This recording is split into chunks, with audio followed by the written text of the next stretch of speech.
अस्सलाम वालेकुम दोस्तों, मैं आपको परफेक्ट वेब सॉल्यूशंस की तरफ से टेलविंड सीएसएस के इस क्रैश कोर्स में खुशामदीद कहता हूं। मेरा नाम इमरान कासिम है और इस वीडियो ट्यूटोरियल में हम टेलविंड सीएसएस की मदद से स्टैटिक वेबसाइट्स को क्रिएट करना सीखेंगे और साथ में सीखेंगे कि किस तरीके से हम टेलविंड सीएसएस का डेवलपमेंट सर्वर क्रिएट कर सकते हैं, ताकि जो भी हम स्टैटिक वेबसाइट जनरेट करें उसमें सिर्फ वही क्लासेस या वही यूटिलिटी या वही कंपोनेंट्स ऐड हों जो हमने अपनी HTML फाइल्स के अंदर या किसी भी जावास्क्रिप्ट फाइल के अंदर हमने उनको यूज़ किया।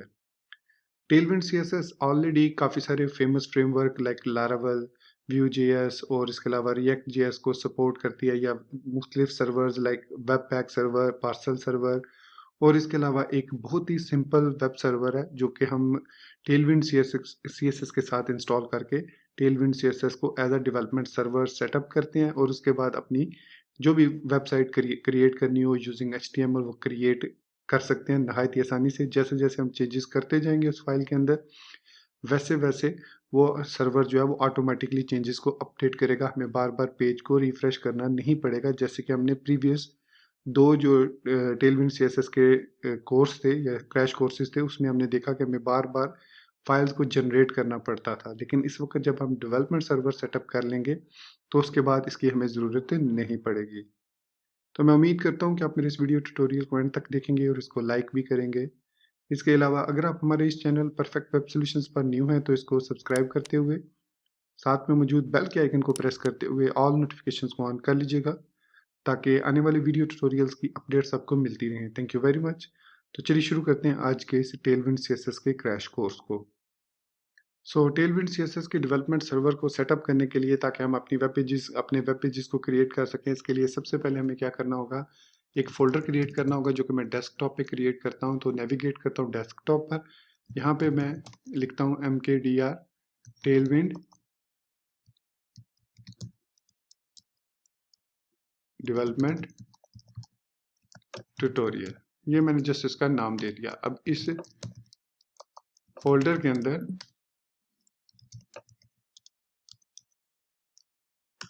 यहाँ पर मैं आऊँगा और यहाँ पर हम लिखेंगे npm init -y।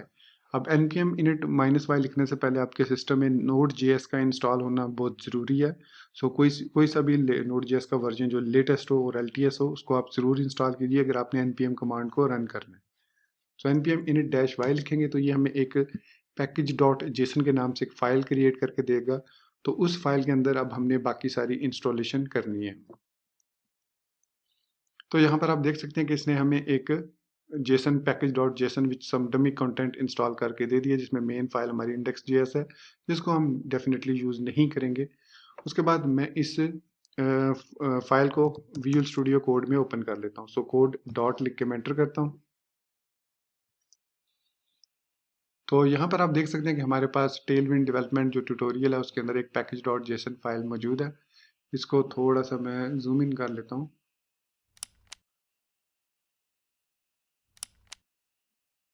So I think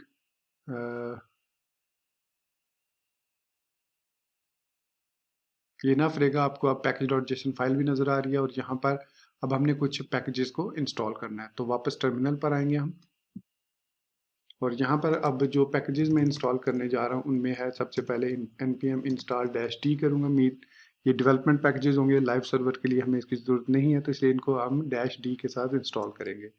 तो सबसे पहले ऑफ कोर्स हमें टेलविंड CSS चाहिए, उसके बाद हमें पोस्ट CSS चाहिए, ऑटो प्रीफिक्सर चाहिए और उसके बाद last but not least white package. White एक न्यू पैकेज है, एक डेवलपमेंट सर्वर है और ये बाय डिफ़ॉल्ट जो है वो लारावल टेलविंड सीएसएस के साथ बड़े अच्छे से काम करता है और ये हमेशा index.html फाइल पे ही काम करता है, उसकी फाइल को ऑटोमेटिकली रीड आउट करता है। तो इसलिए हमें कोई ज़्यादा कन्फिग्रेशन करने की ज़रूरत नहीं पड़ेगी वाइट के साथ। सिंपली हमने ये 4 पैकेजेस जो हैं वो इंस्टॉल करने हैं, Tailwind CSS, post CSS, autoprefixer और वाइट। ये थोड़ा सा टाइम लेंगे इंस्टॉल होने के लिए। तो जैसे ही ये इंस्टॉलेशन सक्सेसफुल होती है तो मैं वापस आपकी तरफ आता हूँ। मैं यहाँ पर वीडियो को पॉज कर रहा हूँ। आप यहाँ पर आप देख सकते हैं कि आज की डेट में ऑटो प्रीफिक्सर का वर्जन 10.2.4, पोस्ट CSS का वर्जन 8.26, टेलविंड CSS 2.03 और वाइट का वर्जन 2.0.1 इंस्टॉल हो चुका है सक्सेसफुली। हम इस वाइट प्लगइन को भी फर्दर कस्टमाइज कर सकते हैं, लेकिन अभी हमारा जो कंसर्न है इस क्रैश कोर्स का वो है रिलेटेड टू टेलविंड सीएसएस। अब नेक्स्ट हम इसकी कॉन्फ़िगरेशन पर बात करेंगे। सो कॉन्फ़िगरेशन करने के लिए हम सबसे पहले आएंगे VS कोड के अंदर और यहाँ पर कुछ स्क्रिप्ट लिखेंगे। 3 स्क्रिप्ट मैं लिखूंगा यहाँ पर।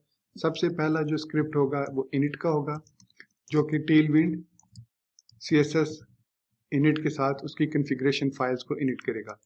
दूसरा डेव सर्वर होगा, जो कि वाइट का डेव सर्वर होगा इस तरीके से। तीसरा बिल्ड का स्क्रिप्ट होगा, जो कि बिल्ड करेगा हमारी फाइनल बिल्ड, जिसमें हमारे पास एक्स्ट्रा सीएसएस वगैरह रिमूव हो जाएंगी और सिर्फ वही सीएसएस हमारी वेबसाइट में आएंगी जो कि हमें चाहिए। तो ये इसके 3 स्क्रिप्ट आपने क्रिएट कर लेने हैं। थोड़ा सा मैं और जूम कर लेता हूँ। I think this is enough. अब आप यहाँ पर देख सकते हैं कि ये डेव डिपेंडेंसीज में हमारे पास 4 पैकेजेस इंस्टॉल्ड हैं। अब इसके बाद नेक्स्ट स्टेप में हमने यहाँ पर पैकेज डॉट जेसन टेलविंड की कन्फिग और पोस्ट सीएसएस की कन्फिग फाइल्स को क्रिएट करना है, और उससे पहले हमें यहाँ पर एक न्यू फाइल क्रिएट करनी है Tailwind dot C S S. तो ये जो Tailwind dot C S S file है, इसके अंदर हमें ऐड करना है टेलविंड सी एस एस के कंपोनेंट्स को, बेस फाइल को। तो उसके लिए हम लिखेंगे टेलविंड बेस @ टेलविंड कंपोनेंट्स और @ टेलविंड यूटिलिटीज। ये एक फाइल हमने लाजमी क्रिएट करनी है। रूट पर क्रिएट कर लें, कहीं पर भी क्रिएट कर लें, लेकिन इसका आपने फिर पाथ अपनी HTML फाइल में जरूर देना है। सो यहाँ पर हम एक न्यू फाइल क्रिएट कर लेते हैं index.html, और इसके अंदर हम बॉयलर प्लेट कोड ऐड कर लेते हैं। और यहाँ पर मैं लिख देता हूँ H1 में welcome to Tailwind CSS development crash course. ये हमने यहाँ पर लिख लिया। उसके बाद इसको हमें यहाँ से रन करने की जरूरत नहीं है, बल्कि अब हम आएंगे वापस टर्मिनल पर, और यहाँ पर सबसे पहले हमें क्या क्रिएट करना है, कॉन्फ़िगरेशन फाइल। सो यहाँ पर मैं लिखूंगा, बल्कि यहाँ पर एक हमें पैकेज डॉट जेसन के अंदर यहाँ पर init-p करना पड़ेगा, ताकि पोस्ट सीएसएस की कॉन्फ़िगरेशन फाइल भी ऑटोमेटिकली क्रिएट कर दे, क्योंकि ये वाइट जो है इस कॉन्फ़िगरेशन फाइल को भी यूज करता है। सो npm run init लिखेंगे तो ऑटोमेटिकली टेलविंड CSS init-p वाला जो कोड है, जो स्क्रिप्ट है, वो एग्जीक्यूट हो जाएगा।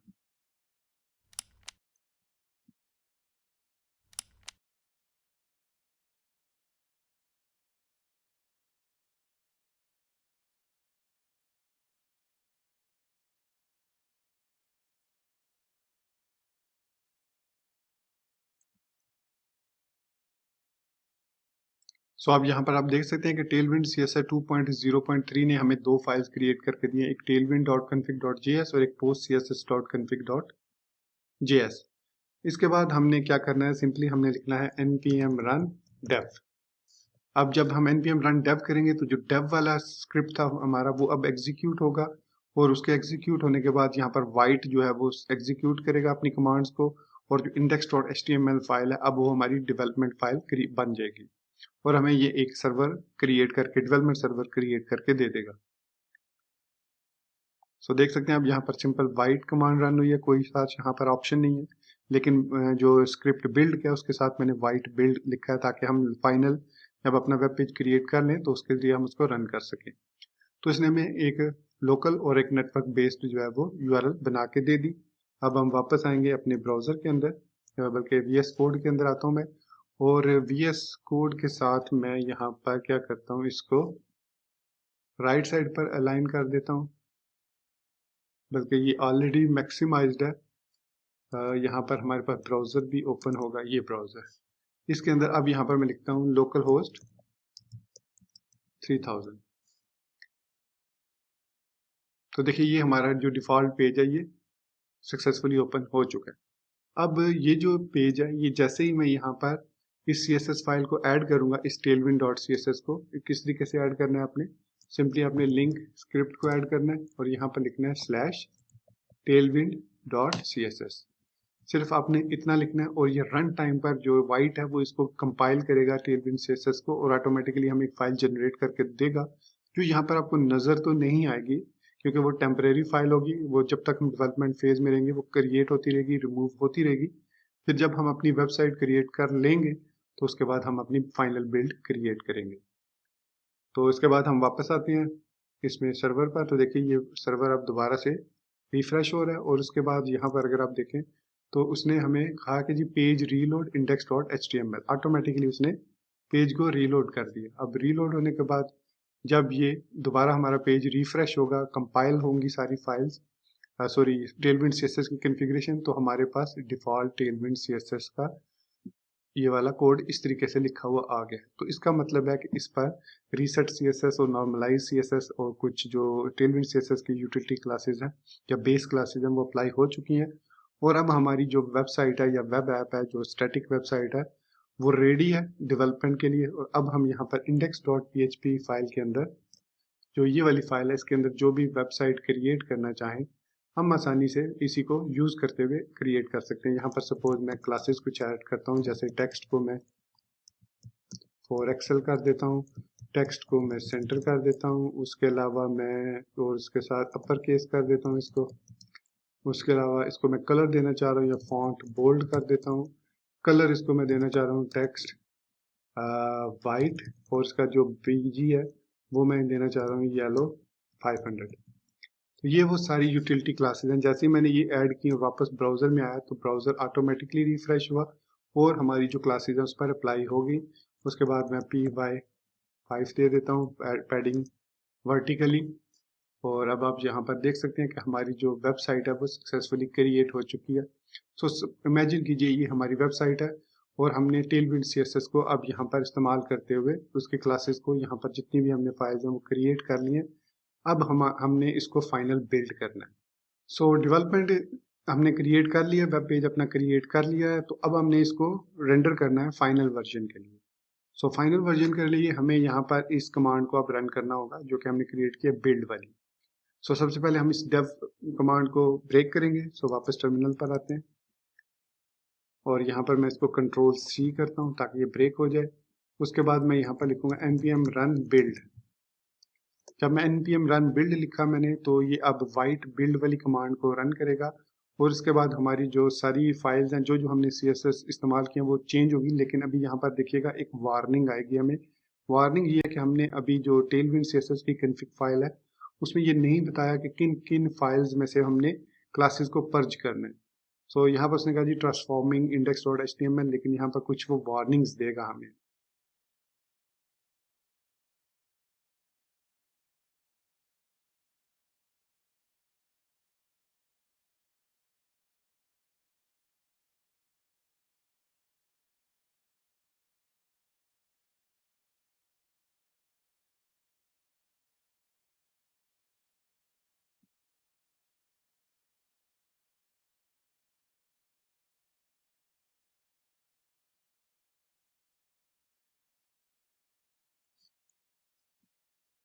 सो आप यहाँ पर देख सकते हैं कि Tailwind is not purging unused styles because no template paths have been provided. If you have manually configured purge CSS outside of Tailwind or deliberately not removing unused styles, set purge false in your Tailwind config file to silence this warning. अब वो कहना ये चाह रहा है कि मैंने जो अपनी Tailwind config फाइल क्रिएट की है npm Tailwind CSS init की मदद से, उसके अंदर मैंने पर्ज के लिए फाइल्स के पाथ नहीं प्रोवाइड किए। अगर मैं चाह रहा हूँ कि मैं इन तमाम स्टाइल्स को रेंडर करूं तो इसके लिए मुझे क्या करना होगा, या तो इसको कॉन्फ़िग फाइल के अंदर जाकर पर्ज को फॉल्स करना होगा या फिर हमें पर्ज की एरे में HTML फाइल्स के पाथ या JS फाइल जो भी फाइल्स हम यूज़ कर रहे हैं उनके पाथ देने होंगे। तो मैं यहाँ पर वापस VS कोड में आता हूँ और यहाँ पर जो हमारे पास टेलविंड config.js फाइल है इसके अंदर ये पर्ज है। इस पर्ज के अंदर हम यहाँ पर पास कर देंगे जहाँ पर हमारी सारी HTML है। सो यहाँ पर लिखूंगा static.html। इसका मतलब है कि रूट पाथ पर जो भी static.html फाइल है उनके अंदर जो भी क्लासेस हैं उनको यूज करो। अब मैं इसको सेव करता हूँ।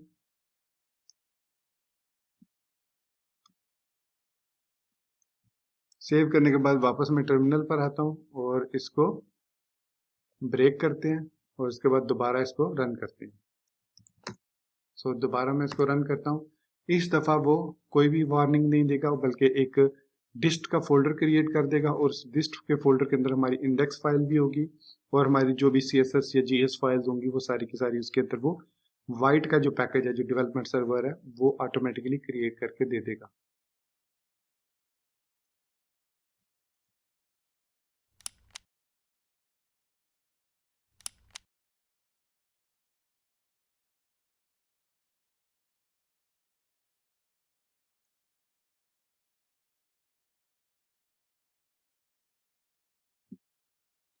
तो अब आप यहाँ पर देख सकते हैं कि उसने हमें डिस्ट के फोल्डर में एक index.html फाइल दे दी जिसका साइज 0.55 KB है।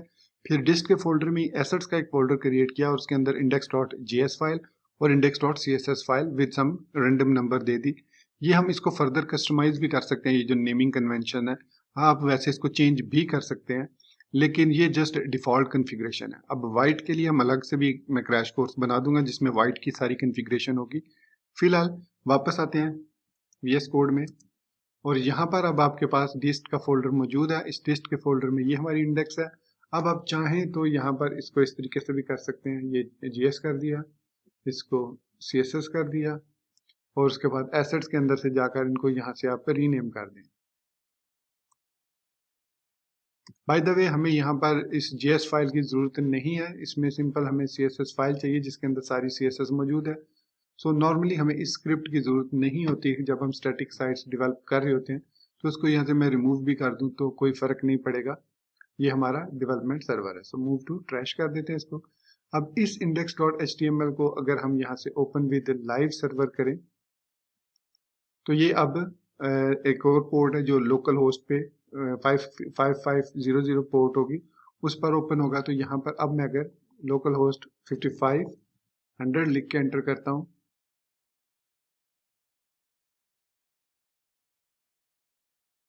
तो ये हमारे पास यहाँ पर इंडेक्स 55 डिस्ट स्लैश index.html। सो डिस्ट के अंदर जो इंडेक्स डॉट है उसको अब हमने लोड करना है। सो डिस्ट स्लैश index.html। इसी तरीके से अब हमने जो पाथ है वो भी इसी डॉट स्लैश में एसेट्स के फोल्डर में index.css होगी। सो जैसे ही हमने ये लिखा और अब आप देख सकते हैं कि हमारी जो स्टाइलिंग है वो अप्लाई हो चुके हैं हमारे। अब हमारा जो डेवलपमेंट सर्वर है, जो फाइनल बिल्ड है, वो डिस्ट के फोल्डर से रन हो रही है। अब इस डिस्ट के फोल्डर में जो कंटेंट है इसको हम अपनी लाइव सर्वर पर अपलोड करेंगे। सो index.css में देखिए उसने मिनीफाइड भी कर दिया, इसका साइज बिल्कुल उसको कॉम्पैक्ट कर दिया ताकि हमारा जो हमारी स्पेस है वो भी बचत हो जाए और इसके अलावा साइज भी उसका रिड्यूस हो जाए। प्लस उसने सिर्फ वो वाला कोड अपलोड किया है यहाँ पर जो कि हमें ज़रूरी है, जो कि हमारी इस डेवलपमेंट में या इस वेब पेजेस में एडिड है। सो दोस्तों इस तरीके से हम वाइट के साथ टेलविंड CSS को इस्तेमाल करते हुए एक डेवलपमेंट सर्वर क्रिएट कर सकते हैं जिसकी मदद से हम नहायत आसानी से बार बार रिफ्रेश किए बगैर और बार बार npx टेलविंड CSS CLI की कमांड्स को रन किए बगैर हम आसानी के साथ ऑटोमेटिकली पेजेस को रिफ्रेश कर सकते हैं, जस्ट लाइक जिस तरीके से हम वेब पैक के साथ करते हैं जो कि हमारा डेवलपमेंट सर्वर है। अगर आपने रिएक्ट या व्यू को यूज़ किया उनकी CLIs को तो उसमें आपने ये चीज़ नोटिस की होगी कि जैसे ही आप चेंजेस करते हैं वो वैसे ही आपका पेज रिफ्रेश हो जाता है। तो यही चीज़ हमने इम्प्लीमेंट की वाइट पैकेज को इस्तेमाल करते हुए, VITE पैकेज को, वाइट सफ़ेद वाला वाइट नहीं। सो दोस्तों मैं उम्मीद करता हूँ कि आपको मेरा ये क्रैश कोर्स पसंद आया होगा और आप ऑलरेडी इसको लाइक भी कर चुके होंगे और अगर आप चैनल पर न्यू हैं तो इसको ऑलरेडी सब्सक्राइब करते हुए बेल के आइकन को प्रेस करते हुए ऑल नोटिफिकेशंस को भी ऑन कर चुके होंगे। सो इसी बात के साथ मुझे इजाज़त दीजिए, मिलते हैं नेक्स्ट वीडियो ट्यूटोरियल में। Thank you very much for watching this video tutorial. Take care, goodbye and Allah Hafiz.